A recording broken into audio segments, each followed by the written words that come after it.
ओम।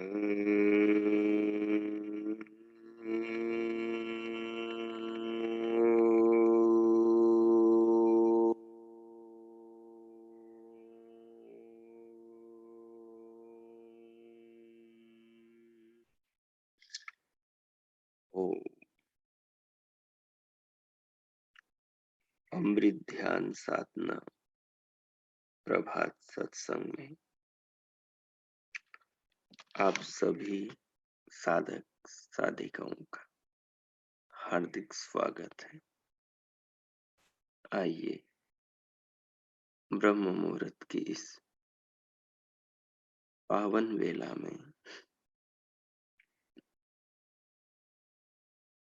महान जीवन मनुष्य जीवन को पाकर इस अवसर का लाभ उठाएं, इसको अपने आत्म कल्याण में लगाएं। आत्मा को परमात्मा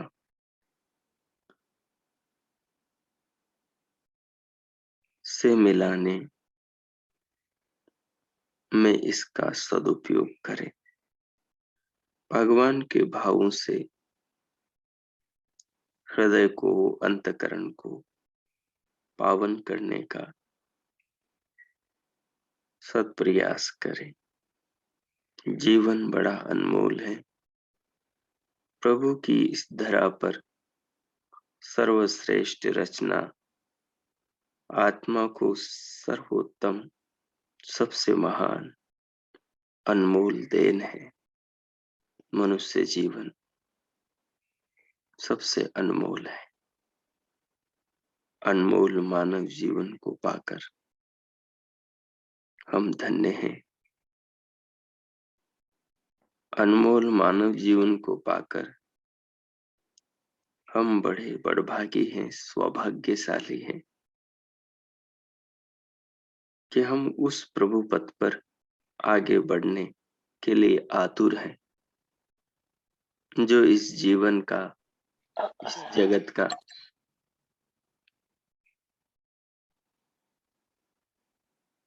उद्देश्य है। जगती का एक एक कण, जगती की एक एक वस्तु, सृष्टि का हर पदार्थ भगवान ने जिस निमित्त बनाया है, जिस उद्देश्य से ये जगत और ये जीवन हमें मिला है, संसार में जिस निमित्त सारी व्यवस्थाएं और सारे नियम भगवान के नियमित रूप से काम कर रहे, उन सब का सबसे महान जो प्रयोजन है वो मनुष्य को मुक्ति की प्राप्ति, मनुष्य को स्वयं के अस्तित्व का बोध कराना है। आत्मा को आत्मा की पहचान और परमात्मा की प्राप्ति, परमात्मा का अनुभव कराना है।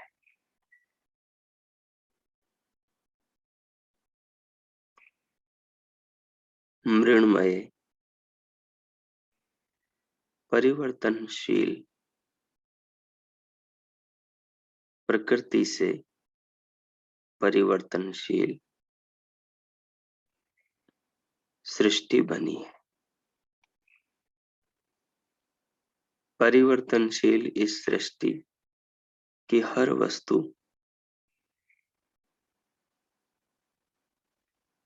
परिवर्तन के स्वभाव से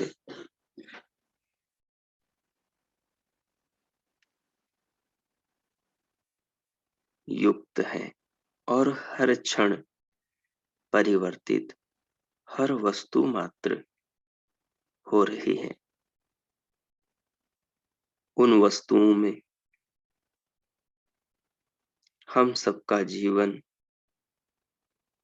सृष्टि की हर वो प्राप्त और अप्राप्त वस्तु जो हमारे पास उपलब्ध और अनुपलब्ध है, वो सब हर क्षण बदल रही है।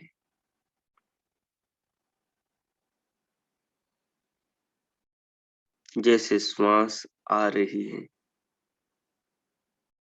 और प्रश्वास निकल रही है, प्राण आ रहा है, अपान भीतर से बाहर जा रहा है। ऐसे ही भविष्य आ रहा है और भूत व्यतीत होता चला जा रहा है। अनागत सामने है, जो आने के लिए दौड़ा चला आ रहा है, और अतीत हो गया है, बीत गया है, जो अब लौट कर फिर कभी इस जीवन में आने वाला नहीं है।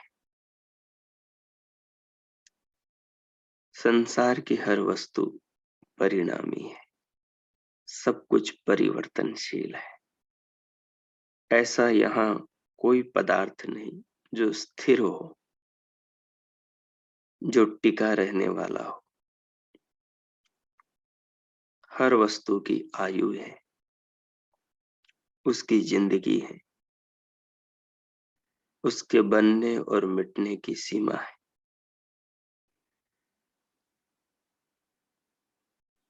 वो इस छोर से उस छोर के दरमियान बीच में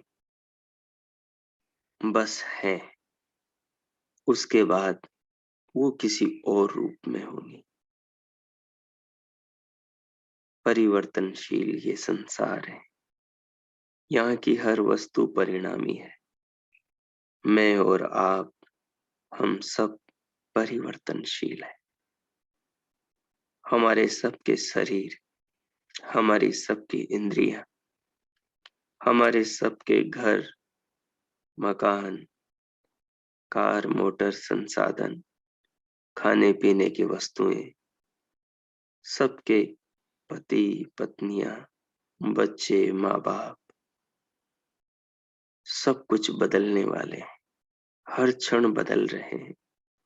जो आज हैं, कल नहीं रहेंगे। जो थे, वो अब नहीं है। जो हैं, वो आगे नहीं रहेंगे, कोई और आएंगे। सब कुछ बह रहा है, जैसे नदी बहती है, सागर में समा जाती, वैसे सबके जीवन बह रहे हैं, सागर की ओर दौड़ रहे हैं। सागर मृत्यु है, जहाँ नदी मर जाती है, नदी नदी नहीं रहती। सरिता सागर में खो जाती है, अपने अस्तित्व को खो देते। ये सागर परमाणु है, परमाणु का सागर है, अणु का सागर है, जहाँ हर वस्तु जाकर अपने कारण में लीन हो जाती है, अपने उन्हीं कणों में बट जाती है, जिन कणों के जोड़ से वो एक रूप को, एक आकृति को, एक भव्यता को, एक आकर्षण को, एक सौंदर्य को अपने अंदर पैदा करती है और दूसरों को लुभाती है, अपनी ओर खींचती है। लेकिन जैसे ये सरिता कल कल छल छल के संगीत को और उछलती कूदती नाती हुई नाचती हुई सागर की ओर दौड़ती है, इसका सारा सौंदर्य सागर में समा जाता है। सब कुछ सागर का हो जाता है। फिर नदी नदी नहीं रहती। हर शरीर की यही दशा है। हर काया उस माया की ओर जा रही है। हर देह विनाश की ओर दौड़ रही है। सब शरीर एक दिन पंचभूतों के सागर में चले जाएंगे। सब दैव देवों का मुख अग्नि है।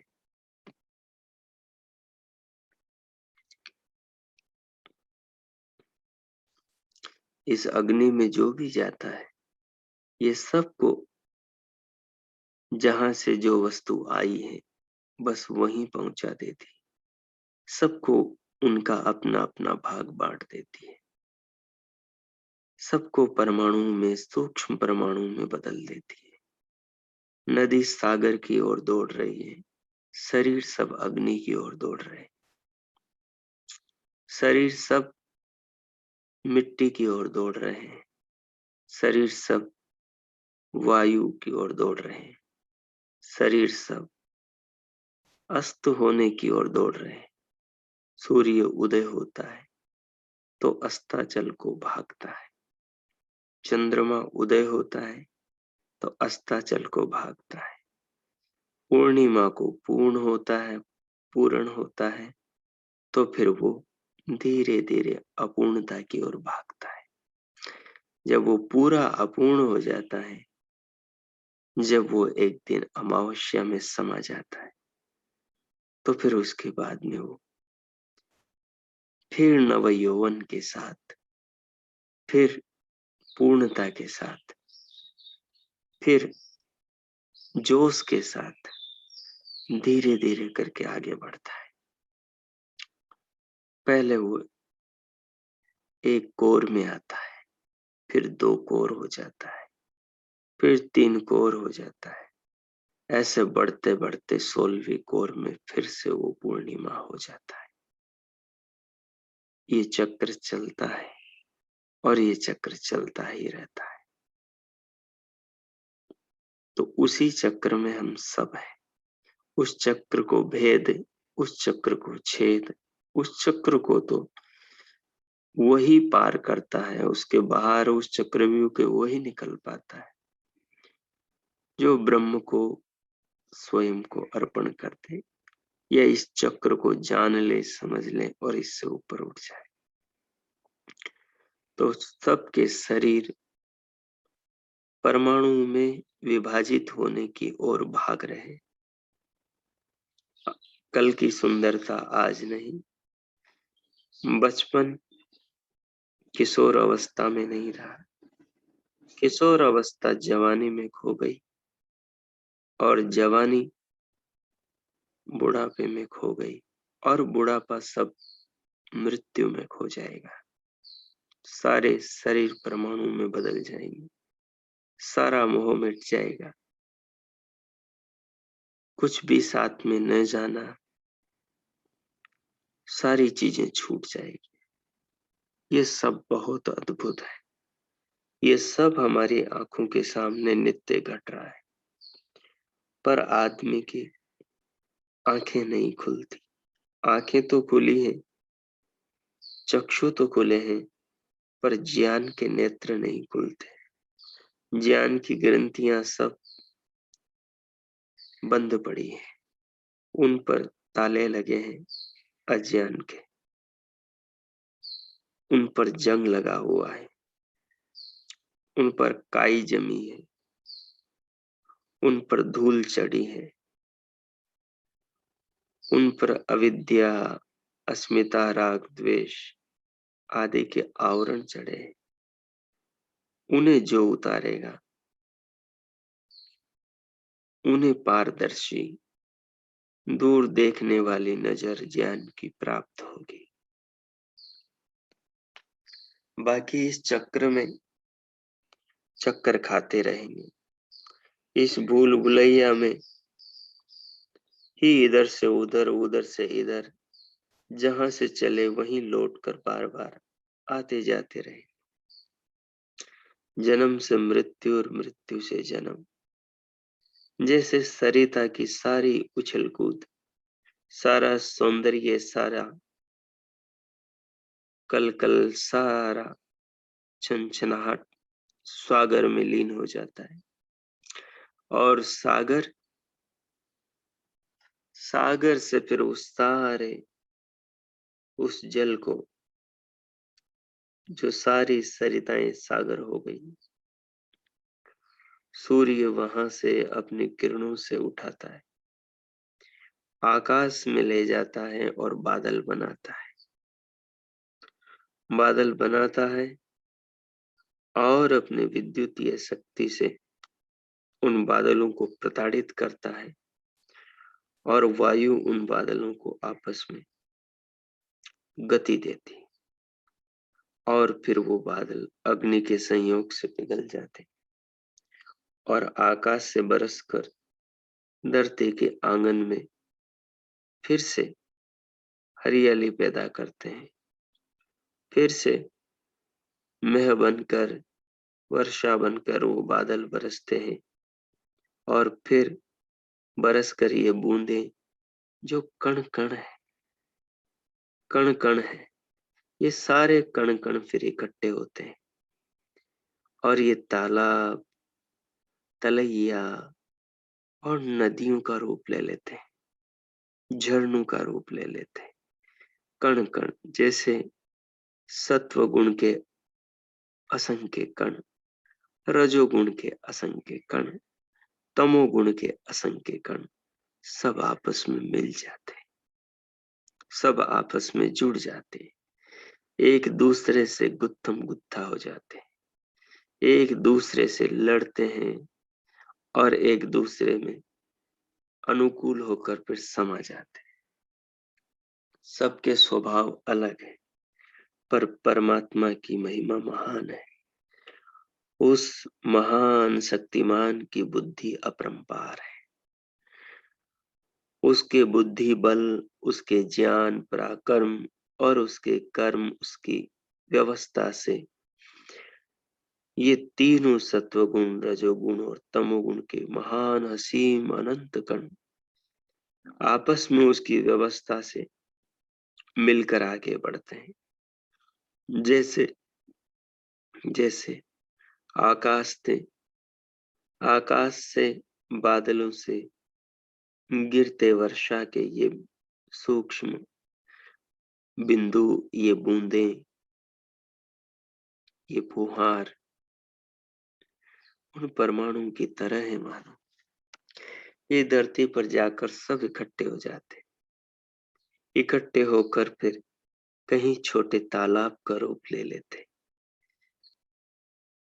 कहीं ये बड़े बांध का रूप ले लेते, कहीं ये छोटे मोटे डबरे का रूप ले लेते और कहीं ये थोड़े थोड़े गड्ढे में इकट्ठे होने वाले जल का रूप ले लेते और सब समय समय पर मरते रहते। जो इकट्ठे हुआ जल वो सब धीरे धीरे सूर्यों की रश्मियों का भोजन बन जाता है। सब फिर मारे जाते हैं। कुछ इकट्ठे होकर ये बूंदे नदी बन जाती है, तो नदी बनकर सौंदर्य को पाती है, झरना बन जाती है और सुंदरता को दर्शाती। लेकिन फिर वो झरना भी झील से, वो नदी भी बहकर सागर की ओर दौड़ती है और फिर उसी सागर में समाकर समाप्त हो जाती। फिर सागर से फिर सूर्य के द्वारा वो जल उठाया जाता है। ये चक्कर तो चलता ही रहता है, जैसे हमारे शरीर के परमाणुओं का चक्कर चल रहा है। ये परमाणु जो अनेक चीजों से हमारी माता के शरीर में इकट्ठे हुए थे, पिता के शरीर में इकट्ठे हुए थे, माता पिता के शरीरों से ये परमाणु एक जगह इकट्ठे हुए और फिर माता जो जो खाती पीती रही, उससे फिर ये प्रकृतियां, ये कारण, ये परमाणु फिर गर्भाशय में इकट्ठे होने लगे और उनसे फिर ये शरीर बन गया।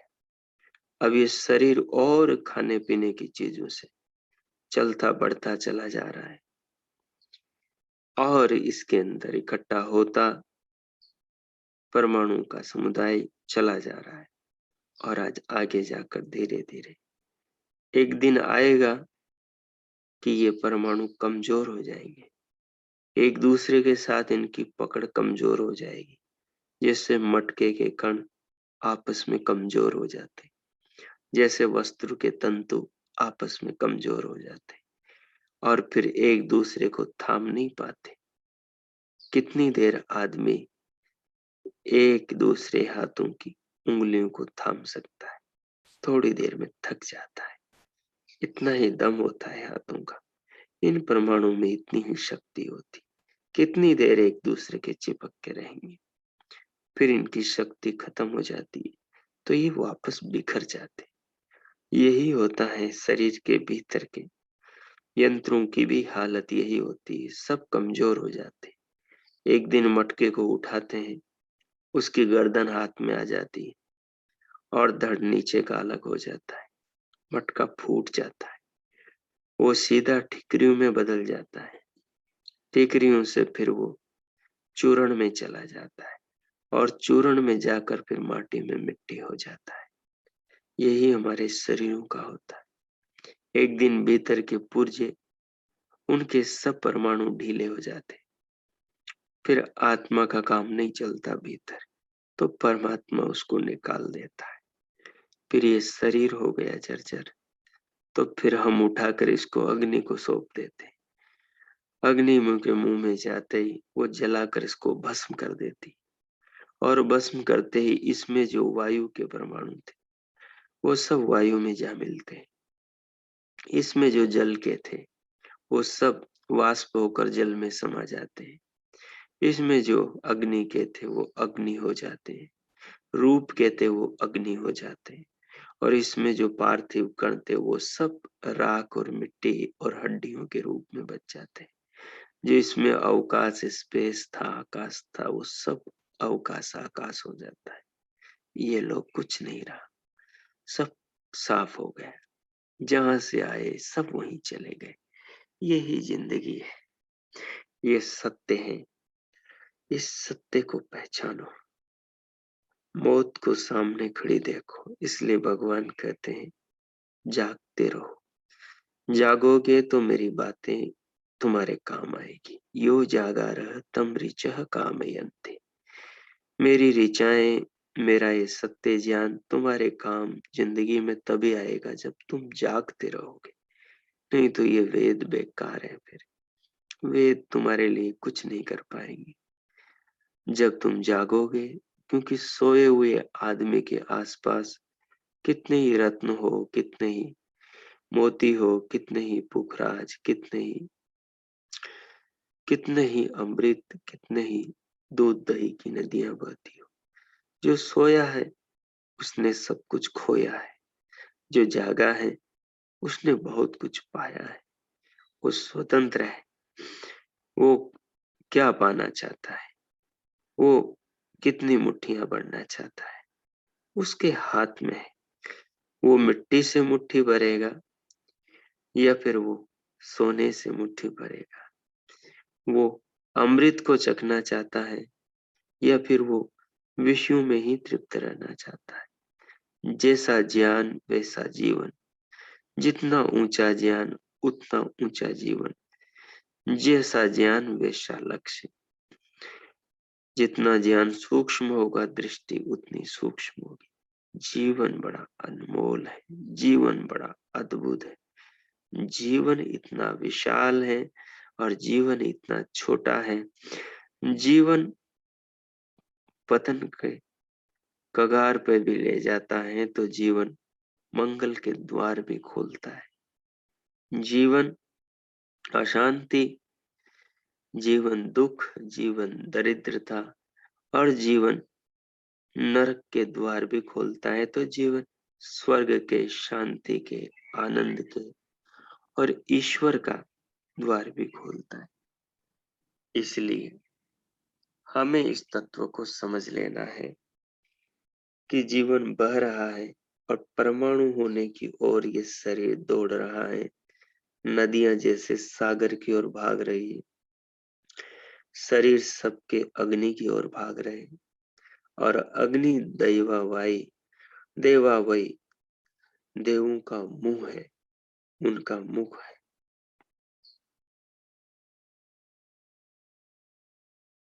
देवानाम मुखम अग्नि वही, ये अग्नि तो देवताओं का मुंह है। तो हम नहीं बचेंगे, हम सब उधर ही जा रहे हैं, दिनों दिन बढ़ते चले जा रहे हैं। इसलिए जो कल करना है आज कर लो, आचार्य चाणक्य कहते हैं, कल के भरोसे मत बैठो। कल होगा तो फिर कल होगा, कल कभी नहीं आता। आज को संवारो, कल स्वतः सुधर जाएगा। इसलिए इसलिए इस जीवन के इस यथार्थ स्वरूप को हृदय में बिठाओ। ये जितना ध्यान में रहेगा, जागृति उतनी दिमाग में बनी रहेगी। जैसे ही ये होश टूटेगा, जागृति दूर होगी, वैसे ही झट से अंधेरा अंतःकरण को और आत्मा को सब ओर से घेर लेगा। फिर ये संसार प्रिय लगेगा।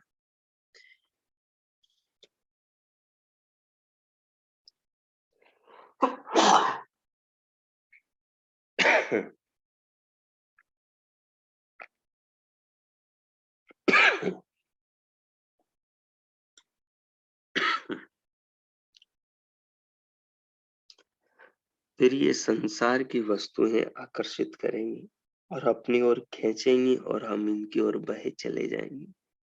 इसलिए जागृति की ज्योत जलाओ, इस मसाल को, इस ज्वाला को भीतर प्रदीप्त रखो कि अंधेरे को ये आक्रमण न करने दे, विषय हावी न हो, ये लुभावने आकर्षण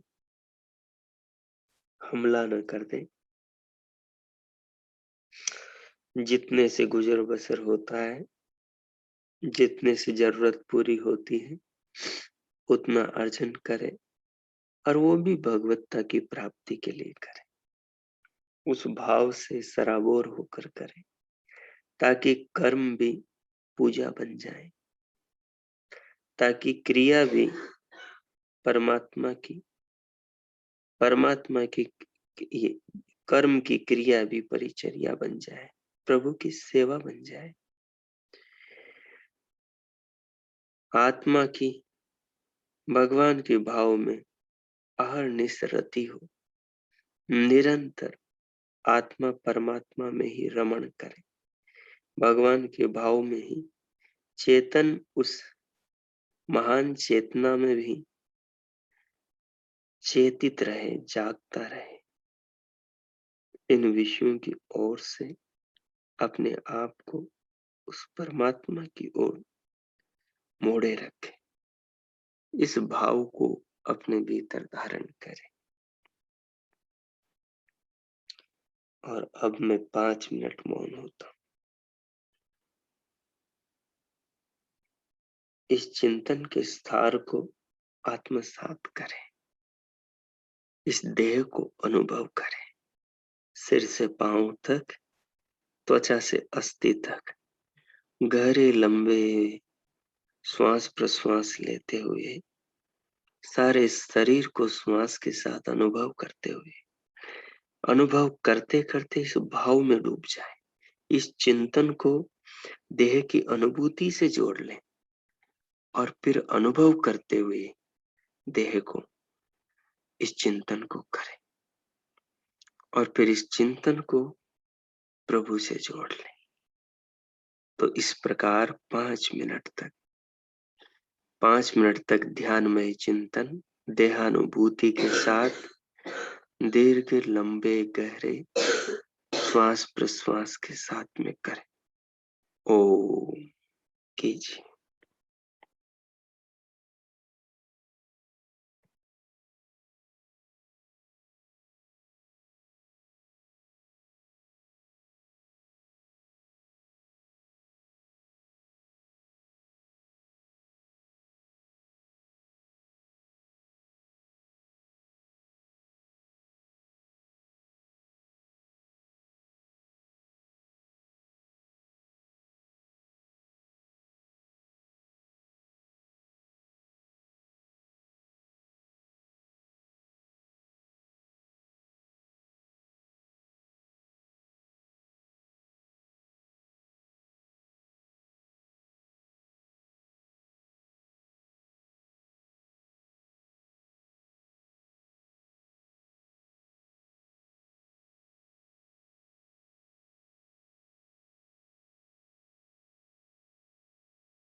ओम।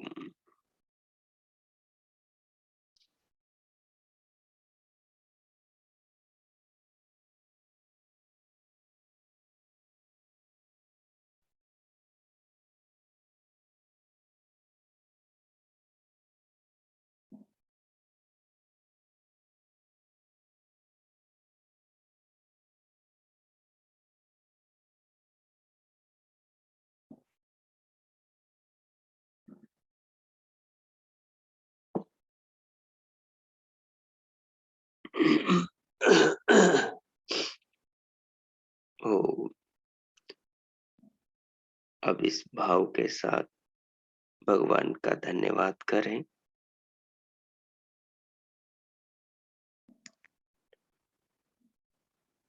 ये जो देह में आपने अनुभव किया, देह का अनुभव करते हुए अनुभव किया, श्वास प्रश्वास के द्वारा देह में उतरकर गहराई से सारे शरीर को अनुभव करते हुए अनुभूति के साथ में इस जीवन का, इस शरीर का जो चिंतन किया कि ये देह परिणामी परिवर्तनशील है और अपने अंतिम दिन की ओर दौड़ रही है, और भगवान की ऋचाएं भगवान के मुखार विंद से ऋषियों के हृदय में उपदेशित वो ऋचाएं बोल रही हैं कि यो जागारह तम ऋचः कामयन्ते। साक्षात प्रभु ने कहा ये मेरी बातें उन्हीं के जीवन में सार्थक सिद्ध होती हैं जो जागते रहते हैं। तो जागना किस बात से है कि संसार परिवर्तनशील है, नदी की भांति सागर की ओर बह रहा है, सब अग्नि की ओर बह रहे हैं। अग्नि द्वार है, जैसे सागर द्वार है। सागर में जो प्रवेश कर गया समझिए वो अपने अस्तित्व को खो गया, वो सब सागर हो गया। और फिर सागर से जो जब बरसी थी अनंत बूंदें और नदी बनी थी, वही अनंत बूंदें सागर में जाकर एक हो जाती, एक हो जाती, एक होकर फिर सूर्य के द्वारा अलग अलग रश्मियों से उन्हें उठाया जाता है, वाष्प के रूप में, सूक्ष्मतम कणों के रूप में। ठीक उसी प्रकार शरीर में जो असंख्य परमाणु है, अणु है, वो सब, उन सब को अग्नि बिखेर देती। शरीर को जिस जल तत्व ने जकड़ रखा है, जिस जल तत्व ने देह के एक एक अणु को पकड़ रखा है, उस जल को अग्नि वाष्प बना देती। जैसे ही वो जल वाष्प बनता है, वैसे ही शरीर के सारे परमाणु बिखर कर सब अपने अपने कारणों में भाग जाते, और आत्मा को तो पहले ही ये घर परमात्मा खाली करवा देते। तो ये सत्य है, ये जीवन का यथार्थ दर्शन है। ये जब तक मनन का विषय बनता रहेगा, हृदय पवित्र रहेगा, तब तक बुराई की ओर, हानि की ओर, नुकसान की ओर कदम नहीं उठेंगे। उठ भी जाएंगे तो आगे नहीं बढ़ेंगे। तत्काल कदमों पर धर्म की, सत्य की, ज्ञान की जंजीर पांव को जकड़ लेगी। बुद्धि पर ज्ञान का अंकुश लग जाएगा और ये शरीर रूपी हाथी जहां का तहां रुक जाएगा। तो इस प्रकार जीवन का मनन करें। कल एक रूप में हमने मनन किया था, वो रूप बड़ा विशाल है, उसको आगे हम समझेंगे। आज हमने एक नए रूप में इस जीवन को देखा, इसका मनन करें। ज्ञान अनंत है, ज्ञान के विषय अनंत है। ज्ञान जीवन के स्वरूप को, जीवन पर पड़े अज्ञान को दूर करता है। ज्ञान की साधना करें, ज्ञान की साधना करें और उसके बाद में ज्ञान के नेत्रों से जीवन को जाने, जीवन को जानते हुए अनुभव को प्राप्त करें। अब मैं मौन होता हूँ। 2 मिनट भगवान का धन्यवाद करें, उनका शुक्रिया करें इतना अच्छा जीवन देने के लिए, इस जीवन में जागने का अवसर प्रदान करने के लिए। प्रभु का धन्यवाद करें, उनके प्रति कृतज्ञता प्रकट करें। फिर धीरे धीरे भीतर से बाहर चले आए।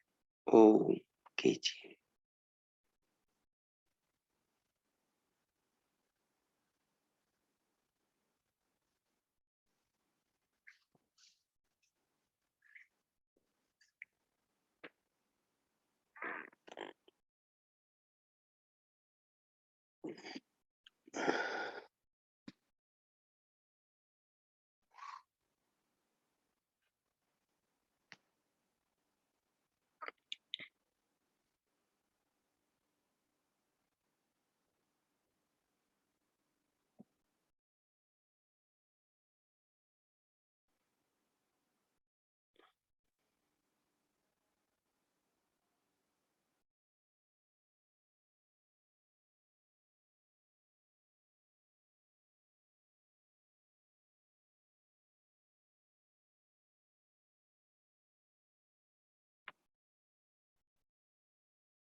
ओम। अब भीतर से धीरे धीरे अंतस जागरूकता के साथ बाहर आ जाएं, देह पर आ जाएं, दोनों हाथों की उंगलियों में हलचल करें, फिर दोनों हथेलियों को उठाकर परस्पर घर्षण करें, उष्ण हथेलियों से पूरे मुखमंडल का स्पर्श करें, अनुभव करें। 2-3 बार घर्षण करें, अनुभव करें। फिर उंगलियों के मध्य से पलकें खोलते हुए भीतर से बाहर इस भाव के साथ आ जाए। ओ कीजिए।